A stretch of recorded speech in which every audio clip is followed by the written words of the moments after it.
이 시간에는 로마서 2장 17절부터 24절 말씀까지 읽었습니다. 오늘은 로마서 10번째 시간으로 부제목은 형식주의자에 대하여입니다. 형식주의자에 대하여. 우리가 앞에서 로마서 1장에서 우리 사람을 크게 셋으로 구분한다 그랬습니다. 첫 번째 부류는 육에 속한 인간, 본능적으로 사는 인간이죠. 둘째 부류로는 철학적인 인간, 도덕적인 인간, 이성적인 인간이라 그랬습니다. 세 번째 부류로는 영적인 인간이라 그랬습니다. 그래서 우리가 로마서 1장을 나누면서 육에 속한 인간, 이 본능적으로 사는 인간은 어떻게 사는가 살펴봤어요. 그리고 로마서 2장으로 넘어와서 앞부분에서 도덕적인 인간 중에서 첫 번째 부류인 타락한 도덕주의자, 그 다음에 두 번째 부류인 양심주의자에 대해서 살펴봤습니다. 이제 오늘은 세 번째로 형식주의자예요. 형식주의자. 이 만물은 겉과 속이 따로 있잖아요. 그래서 우리가 겉을 뭐라 그럽니까? 형식, 형태라 그래요. 속은 내용, 의미라고 합니다. 그런데 우리가 겉과 속 중에서 어디에다 비중을 두고 사느냐에 따라서 그 삶이 달라요. 안타까운 것은 많은 사람들이 하나님을 믿는다고 하는 사람들조차도 속보다는 겉에 더 비중을 두고 살아요. 그래서 마치 이 겉모습이 전부인 양 그렇게 살죠. 자, 그런데 그럴 수밖에 없는 게 있어요. 왜? 우리는 겉모습밖에 못 보니까. 예를 들어서 우리 앞에 두 사람이 있다고 가정하겠습니다. 한 사람은 자기가 원하는 것을 이루기 위해서라면 어떤 나쁜 짓도 서슴지 않아요. 그래가지고 그 사람은 자기가 원하는 걸 많이 가졌어요. 예? 돈도 많이 벌고 권력도 가지고. 그래서 좋은 옷을 입고 살아요. 좋은 음식을 먹고 살고 좋은 집에서 살아요. 반면에 다른 한 사람은 부정한 것과 죄악된 것과 타협하지 않고 선하게 살려고 애를 써요. 그러다 보니까 많은 경우에 손해를 봅니다. 그게 겉모습이 초라해요. 자, 그런데 사람들에게 두 사람을 보여주면서 둘 중에 어떤 사람이 복받은 사람 같습니까? 라고 물으면 대부분의 사람들이 누굴 가리키겠어요? 나쁜 짓을 하더라도 좋은 옷을 입고 좋은 음식을 먹고 좋은 집에 사는 사람을 복받은 사람이라고 생각하겠죠. 왜? 우리는 속을 못 보거든요.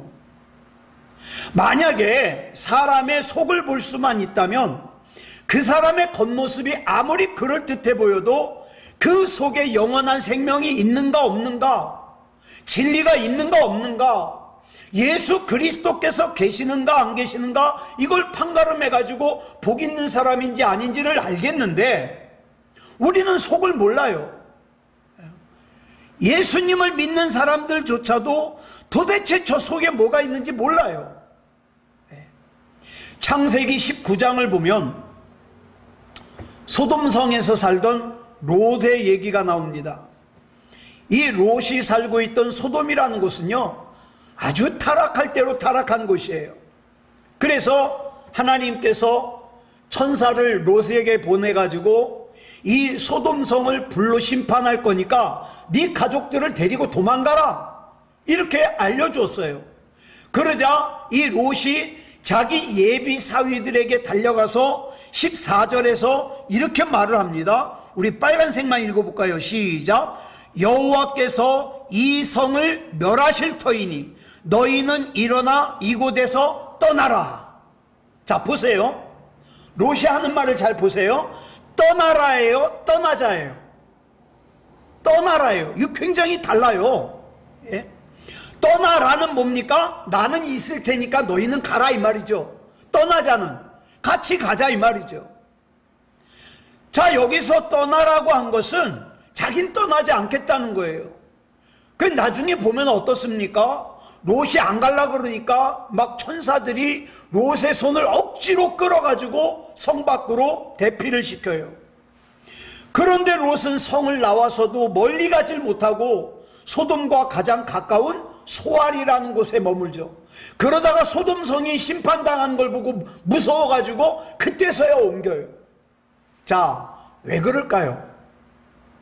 왜 이렇게 롯이 소돔에 대해서 미련을 가질까요? 이 타락한 도시인 소돔에 대해서 왜 롯은 떠나질 못할까요? 이유는 단 하나예요. 소돔은요, 화려한 곳이에요. 소돔의 겉모습은 굉장히 화려해요. 우리나라로 치면은 강남이죠. 부자 동네. 모든 것이 번쩍번쩍해요. 반면에 아브라함이 이 당시에 살고 있던 헤브론이라는 곳은요, 그 화려한 소돔에 비하면 아주 초라하기 짝이 없어요. 그런데 아브라함은 그 헤브론을 떠나지 않습니다. 왜 그랬을까요? 아브라함은 속을 봤거든요. 아브라함은 하나님과 교제하는 그곳에 영원하신 하나님의 약속이 함께하는 걸 알았기 때문에 겉으로 보기에 화려해 보이는 소돔에 속질 않았어요. 저와 여러분도 마찬가지예요. 하나님과 늘 교제하면서 말씀에 깨어 있으면 겉으로 보이는 화려한 모습에 속지 않아요. 현혹되지 않아요. 믿음이 뭡니까? 믿음은요, 겉을 보지 않고 속을 보는 게 믿음이에요.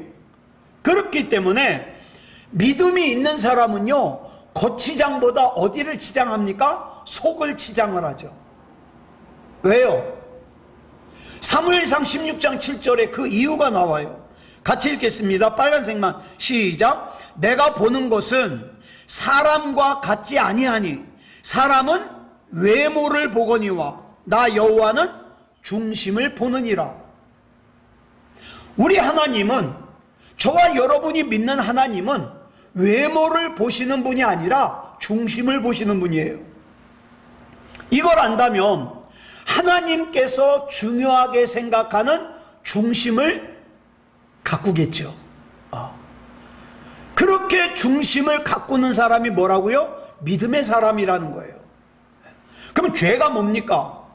죄는 겉만 보는 거예요. 진리와 진실은요, 겉에 담겨 있지 않아요. 그래서 겉만 보고 판단하고 행동하면 진리와 진실을 볼 수가 없어요. 자, 아담과 하와가 선악과를 따먹었습니다. 그런데 창세기 3장 6절에 보니까 선악과를 설명하기를 이렇게 설명하죠. 빨간색만 시작. 먹음직도 하고 보암직도 하고 지혜롭게 할 만큼 탐스럽기도 한 나무인지라. 이게 선악과의 모습이에요. 겉모습. 한마디로 말해서 선악과의 겉모습은 탐스럽게 생겼다. 반면에 속은요, 속은 어때요? 죽음이 들어있어요.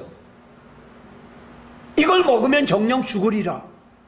그래서 하나님께서는 창세기 2장 17절에서 이렇게 말씀하시죠. 빨간색만 시작. 선악을 알게 하는 나무의 열매는 먹지 말라. 내가 먹는 날에는 반드시 죽으리라.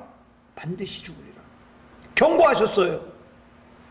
그런데 아담과 하와는 죽음이 들어있는 선악과의 속은 보지를 못하고 그저 겉으로 보기에 탐스러워 보이니까, 보암직도 하고 먹음직도 해 보이니까 어떡합니까? 그 겉모습에 현혹돼서 따먹고 말았습니다. 우리도 마찬가지예요. 우리가 겉모습에 치중하면요, 덫에 걸리기 쉬워요. 악한 마귀가 쳐놓은 덫. 왜 많은 사람들이 형식적인 신앙생활하는 겉모습을 중요하게 여길까? 사람들이 겉모습만 보거든요. 예? 이 말은 많은 사람들의 관심이 어디에만 있다는 뜻이에요? 사람들의 관심에만 있다는 거예요. 하나님이 나를 믿음이 좋은 사람으로 봐주든지 안 봐주든지 그건 상관없다는 거죠. 그저 나랑 같이 교회 다니는 사람들만 나를 믿음이 좋은 사람으로 봐주면 그만이라는 거예요. 겉모습. 만약에 하나님께서 나를 어떻게 보시는지를 중요하게 여긴다면 하나님께서는 중심을 보시는 분이니까 내 중심을 중요하게 여기겠죠. 그래서 말씀도 묵상하고 기도도 하고 하나님과 대화도 하고 하겠죠. 예. 그래서 속사람을 신경 쓰지 않고 겉모습에만 관심을 갖고 그것만을 위해서 모든 것을 거는 사람을 뭐라 그래요? 형식주의자라는 거예요. 이 형식주의자를 또 다른 말로는 율법주의자라 그래요. 또 외식주의자라 그래요. 본문 17절부터 20절까지 보면 이 율법주의자가 치중하는 5가지가 나와요. 한번 보겠습니다. 시작. 유대인이라 불리는 내가 율법을 의지하며 하나님을 자랑하며 율법의 교훈을 받아 하나님의 뜻을 알고 지극히 선한 것을 분간하며 맹인의 길을 인도하는 자요 어둠에 있는 자의 빛이요 율법에 있는 지식과 진리의 모본을 가진 자로서 어리석은 자의 교사요 어린아이의 선생이라고 스스로 믿으니. 자, 그럼 그 5가지 치중이 뭔가 한번 한 가지씩 볼까요? 첫째, 율법을 의지해요. 율법주의자는. 자, 하나님의 법을 철저하게 지킨다는 뜻이죠. 유대인들은 구약의 율법을 처음에는 많았어요. 많은 막 3,000몇 개 됐는데 그걸 갖다가 나중에 정리를 했어요. 정리를 해가지고 몇 개로 정리를 했냐? 613개로 정리를 했어요. 율법을. 그 중에 248개는 하나님께서 하라고 명령하신 거, 365개는 하지 말라고 명령하신 거, 이렇게 분류를 했어요. 그래가지고 이 613개의 율법을 다 외워요. 이렇게 율법주의자는 하나님의 법을 철저하게 의지하는 사람들이에요. 그 다음에 2번째로 뭐라 그랬습니까? 하나님을 자랑하며. 율법주의자는요 매사에 하나님을 높여요. 옛날에는 성경을 인쇄할 수 없으니까 어떻게 해요? 일일이 손으로 옮겨 썼어요. 그 필사본이라 그러죠. 그래, 이렇게 성경을 갖다가 옮겨 쓰는 사람을 서기관이라고 불렀어요. 자, 그런데 이 서기관들이 성경을 쓰다가 하나님의 이름인 여호와라는 단어가 나오면요 어떡합니까? 쓰던 붓을 갖다가 꺾어서 버려요.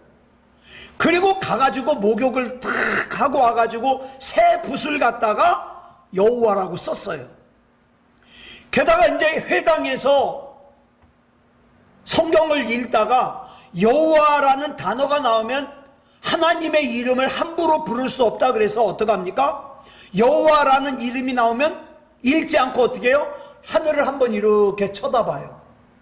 그게 읽은 거예요. 또는 이 단어를 다른 단어로 바꿔서 불렀어요. 아도나이라는 단어로 바꿨어요. 이게 나의 주님이라는 뜻이에요. 그러다 보니까 문제가 생겼어요.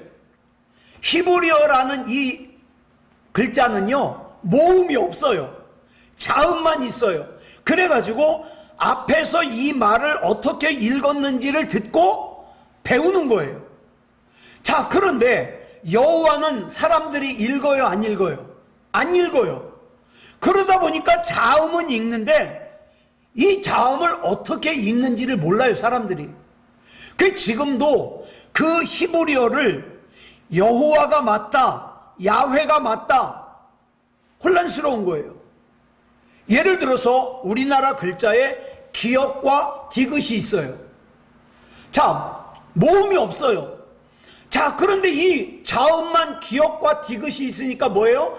이게 구든지 아니면 고든지 모르잖아요. 그래서 한글 성경의 번역본들 보면 개역성경, 개정성경은 하나님의 이름을 여호와라고 썼어요. 천주교에서 쓰는 공동번역 성경은 야훼라고 썼어요. 돌아가신 조용규 목사님은 야훼가 맞다고 야훼라 그랬어요. 근데 어떤 게 맞는지 몰라요. 어쩌다 이런 일이 일어났어요? 하나님의 이름을 너무 높이다가 이런 일이 일어났어요. 그 다음에 율법주의자의 세 번째는 뭐라고 그랬습니까? 율법의 교훈을 받아 하나님의 뜻을 알고 그랬어요. 그러니까 이 율법주의자들은요, 무슨 일을 하든지 자기 마음대로 안 해요. 율법에 뭐라고 되어 있는지를 봐야 그 율법의 근거를 해요. 그런데 여기서 우리가 기억해야 될 것은, 나를 부인하지 않으면 율법대로 살질 못해요. 왜? 자, 우리가 성경을 보는 거를 한번 예를 들겠습니다. 내가 성경을 읽어요. 그런데 나를 내려놓지 않으면 맨 성경 구절 어디다가 줄을 칩니까? 복 준다, 잘 된다, 형통한다, 이런 것만 줄을 쳐요. 하나님의 말씀을 이용해서 나의 욕심을 채우려는 거에 지나지 않아요. 왜냐하면 내가 주인이니까. 그래서 하나님 말씀 중에서 어떻게 해요? 내게 필요한 말씀, 내가 좋아하는 말씀만 선택하는 거죠. 그 다음에 율법주의자는 네 번째로 지극히 선한 것을 분간해요. 선한 것을 분간한다는 건 무슨 뜻이냐? 악한 것을 악으로 알고 선한 것을 선으로 안다는 뜻이죠. 왜? 율법은 죄를 알게 해주니까.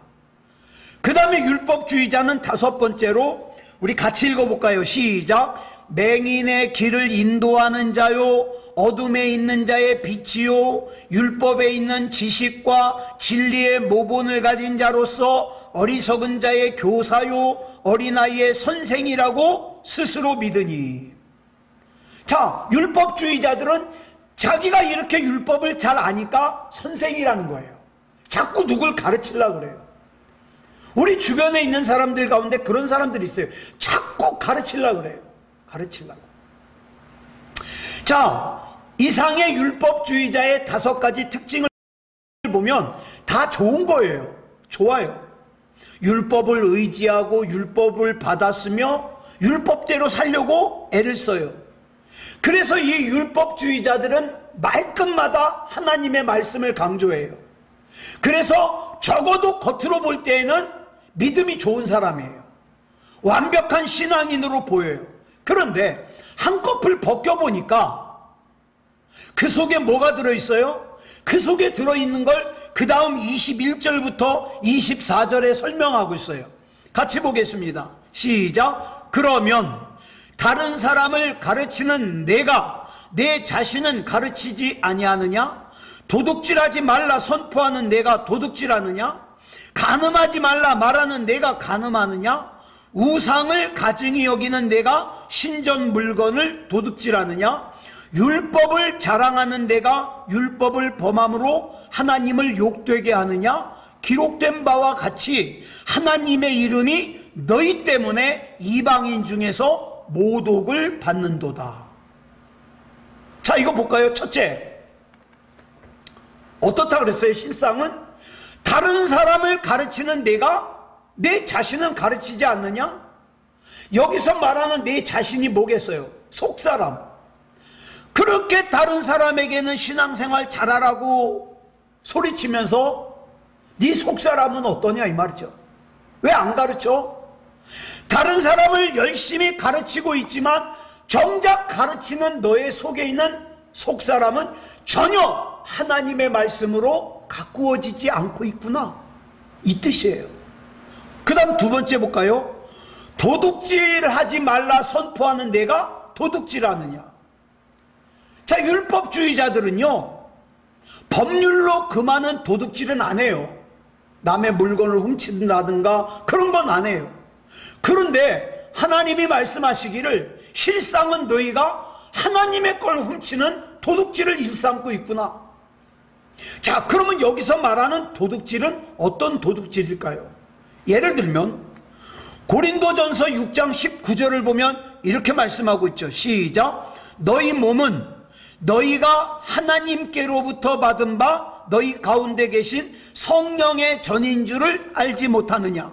너희는 너희 자신의 것이 아니라, 이렇게 말씀하고 있거든요.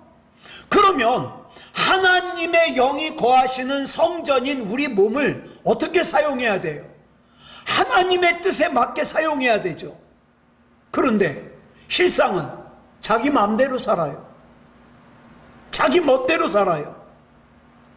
하나님께서 안식일을 거룩하게 지키라 그랬으면 거룩하게 지켜야 되는데 거기서 뭘 빼버려요? 거룩하게를 빼버려요. 그리고 안식일을 갖다가 그냥 그 법대로 살면 되는 줄 알아요. 아니요. 뭐라 그랬어요? 거룩하게 지키라 그랬어요. 거룩하게 지키라. 그러니까 거룩하게 지키지 않는 것은 뭐다? 하나님의 시간을 도둑질하는 거다. 또 하나님께서 하나님의 뜻을 이루기 위해서 자녀를 선물로 주셨는데 이 자녀를 갖다가 내 맘대로 기르려고 그래요. 이 자녀를 통해서 내 욕심대로 키우려고 그래요. 그러다가 이 자녀가 하나님과 멀어져 버렸어요. 이거는 도둑질한 거가 되는 거죠. 그 외에 다른 사람에 대한 도둑질도 많아요. 예를 들면 윗사람이 아랫사람이 한 일을 갖다가 가로채는 경우, 우리 자주 있잖아요. 대학교 교수들이 자기 제자가 쓴 논문을 갖다가 이름만 바꿔서 자기가 썼다고 내잖아요. 이게 도둑질이죠. 남이 받아야 될 영광과 명예를 갖다가 자기가 가로채버려요. 자기가 한 것처럼. 예? 제조업에 종사하는 사람이 제품의 양을 갖다가 속여요. 도둑질이죠. 임금을 제대로 안 줘요. 도둑질이죠. 근무 시간에 딴 거를 해요. 도둑질이죠. 이런 관점에서 보면 우리가 우리 속사람을 관리하는 것을 갖다가 신경 쓰지 않으면 나도 모르는 사이에 어떻게 해요? 나는 도둑질할 수가 있다. 그 다음에 세 번째로 뭐 하지 말라 그랬습니까?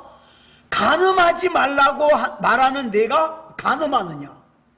자, 마태복음 5장 27절로 28절에 보면 예수님께서 10계명을 갖다가 재해석해 주시는데 그 중에 7계명을 이렇게 말씀하셔요. 시작. 또 간음하지 말라 하였다는 것을 너희가 들었으나 나는 너희에게 이르노니 음욕을 품고 여자를 보는 자마다 마음에 이미 간음하였느니라.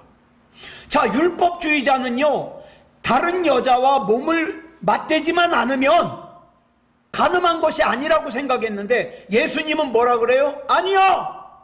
음란한 마음을 품은 것은 이미 간음한 거야. 이렇게 재해석을 하셨어요. 또 넷째로 볼까요? 우상을 가증히 여기는 내가 신전 물건을 도둑질하느냐. 이 말씀은 도둑질에 초점을 맞춰진 게 아니에요. 뭐냐? 이스라엘 백성은 하나님을 철저하게 믿었어요. 그렇기 때문에 우상을 가증하게 여겼어요. 우상 숭배 안 하려고 그래요. 우상 숭배하는 사람들은 어리석게 보여요. 반대로 우상을 섬기는 사람들의 그 신전에 예를 들어서 음식을 바친다든가 또는 제물을 바친다든가 그러면 참 어리석게 보여요. 그래서 어떤 사람이 가가지고 이건 어차피 뭐 보지도 못하고 생각도 못하는 우상에게 바쳐진 거니까 내가 좀 가져가도 괜찮아, 이렇게 갖고 가는 거, 이게 도둑질이라는 거예요. 제가 그래서 예전에 그 고사떡 사이에 있던 3,000원 가지고 간 걸 제가 얼마나 회개했는지 몰라요. 이걸 몰랐으니까. 그거 놔두면 그냥 누가 가져갈 건데, 그래가지고 밖에 내놓은 거 제가 3,000원 빼갔다가 얼마나 나중에 이거 읽고 회개를 했는지 몰라요. 중요한 것은 이걸 모를 때는 자기가 도둑질했다는 걸 몰라요. 왜? 논리가 그거거든요. 어차피 우상은 신이 아니니까, 돌이나 나무니까. 그래서 아무리 음식이나 재물을 바쳐도 우상은 그걸 가질 수가 없어요. 즉 거기 있는 것은 뭐예요? 눈먼 거예요. 제가 그렇게 생각했어요. 저 돈은 눈먼 돈이다. 누군가는 가져갈 거다. 그러니까 내가 갖다 잘 쓰자. 그래서 가져간 거거든요. 근데 도둑질이에요. 도둑질. 성경이 말하는 도둑질. 자, 나중에 다니엘서를 읽는데요, 다니엘과 다니엘의 세 친구가 어떻게 했습니까? 바벨론의 포로로 끌려갔는데 밥이 잘 나와요. 진수성찬이 잘 나와요. 고기 반찬에. 그런데 나중에 알고 보니까 거기 나오는 고기가 다 어떤 고기예요? 우상 앞에 드려졌던 제물이에요. 이걸 알고 나니까 다니엘과 세 친구는 그걸 먹을 수 없는 거예요. 왜? 그거는 부정탄 거거든요. 그래가지고 먹기를 거부하잖아요. 예수님을 믿는 사람들은 물론 돌이나 나무로 만든 우상에 절 안 합니다. 그런데 우리가 자칫 놓치기 쉬운 게 있어요. 뭐냐? 하나님보다 돈을 더 중요하게 여기고, 하나님보다 명예를 더 중요하게 여기고, 하나님보다 권력을 더 중요하게 여기는 것이 우상숭배라는 것을 놓치기 쉽다 이 말이에요. 그래서 우리는 자주 돌아봐야 돼요. 나는 지금 우상을 숭배하고 있지 않은가. 그 다음에 이제 다섯 번째로 뭐라 그랬습니까? 율법을 자랑하는 내가 율법을 범함으로 하나님을 욕되게 하느냐. 기록된 바와 같이 하나님의 이름이 너희 때문에 이방인 중에서 모독을 받는도다. 겉으로는 그토록 대단히 하나님을 잘 섬기는 것처럼 행동하는데 실제로는 나 때문에 하나님이 욕을 먹네. 아우, 저 예수 믿는 것들, 저 교회 다니는 것들, 아우, 꼴보기 싫어 죽겠어. 만약에 이렇게 나 때문에 하나님이 욕을 먹는다, 그러면 안 된다는 거죠. 자, 우리는 이제 율법주의자의 특성 5가지와 그 다음에 내면적인 특성 5가지를 살펴봤어요. 자, 외적으로 볼 때는 참 신앙이 좋은 사람인 것 같아요. 근데 한꺼풀 벗기고 보니까 좋은 사람이 아닌 거예요. 자, 추악한 거예요. 그래서 예수님께서 이런 율법주의자들, 형식주의자들을 일컬어 뭐라 그랬어요? 회칠한 무덤이다. 그러면서 이제 이어지는 본문 25절부터 29절 보면 할례를 통해, 이 할례를 갖다가 율법의 대표적인 예를 들어서 할례를 통해 율법주의자가 어떤 사람인지를 구체적으로 설명하죠. 자, 공동번역 성경으로 한번 보겠습니다. 25절 시작. 할례는 율법을 지키는 사람에게만 가치가 있고 율법을 지키지 않는 사람은 할례를 받았다 하더라도 받으나 마나 한 것입니다. 여기는 할례라고 나오는데 우리는 세례라고 생각하자고요. 세례. 자, 믿는 사람들은 세례를 받아요. 이스라엘 남자들은 모두 할례를 받아요. 할례를 받는다는 것은, 세례를 받는다는 것은 이제 내가 하나님을 믿는다는 뜻이에요. 하나님께 내 생명을 바쳐서 순종하고 충성하겠다는 결단의 표시예요. 그런데 이스라엘 사람들이, 율법주의자들이 어떻게 생각하느냐? 나 할례 받았으니까 끝났어. 이제 나 내 맘대로 살아도 돼. 왜? 할례 받았으니까. 세례 받은 사람들도 그래요. 나 세례 받았으니까 구원 받았어. 그러면서 엉망으로 살아요. 그게 아니라는 거예요. 할례를 받았다면, 세례를 받았다면 진짜 경건한 삶을 살아야 된다는 거죠.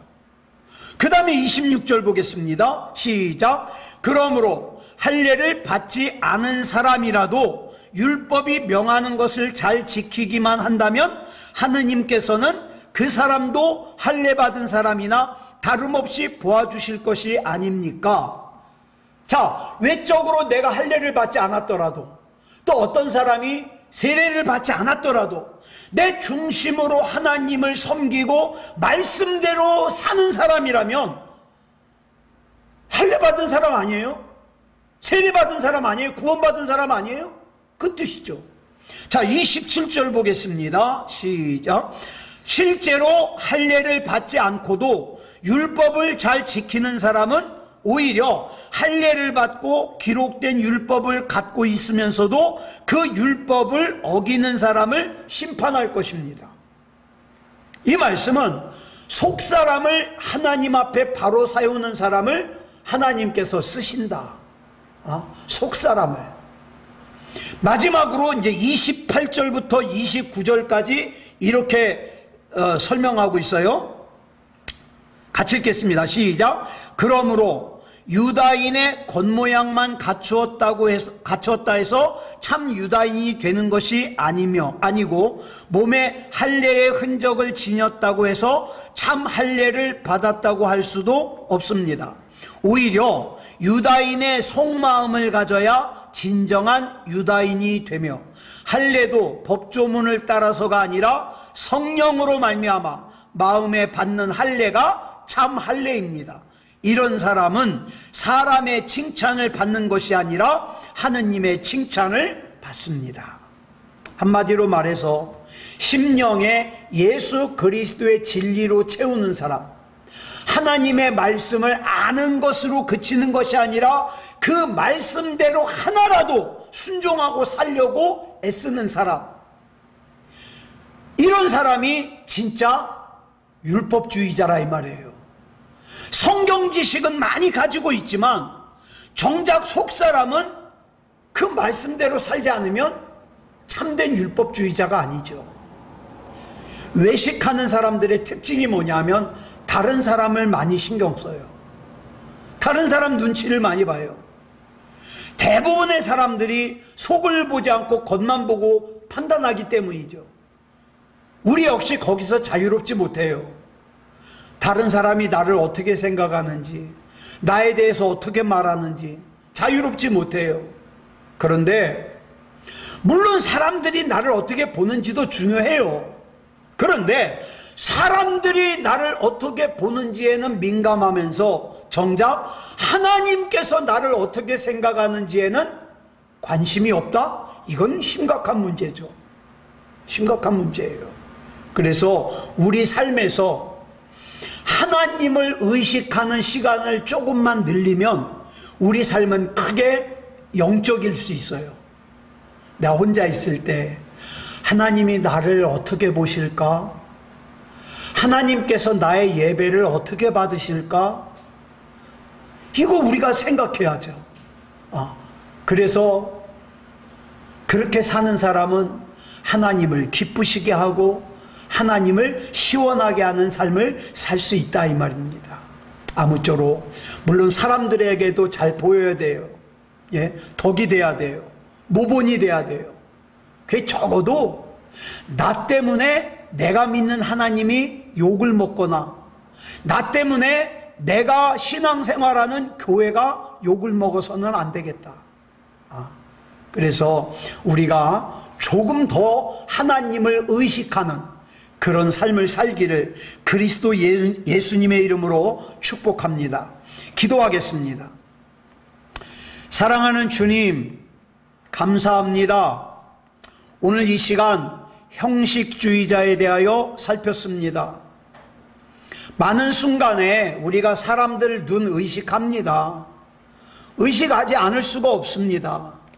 그렇지만 진짜 중요한 거, 하나님께서 나를 어떻게 보시는지, 하나님께서 나를 어떻게 생각하시는지 이것을 더 중요하게 생각하게 해 주시옵소서. 하나님, 정말 하나님 아니면 안 됩니다. 우리 하나님께서 붙잡아 주시옵소서. 우리 짧은 인생 돌아가지 말게 하여 주시고 하나님 앞에서 바로 깨닫고 바로 결단하여 바르게 살게 해 주시옵소서. 나 때문에 하나님이 욕먹거나 나 때문에 우리 교회가 욕먹는 일이 없도록 지켜주시고 지금보다 조금 더 하나님을 의식하며 살게 해 주시옵소서. 모든 것을 우리 주님 앞에 맡겨드리오며 그리스도 예수님의 이름으로 감사하며 기도드려 싸움나이다. 아멘.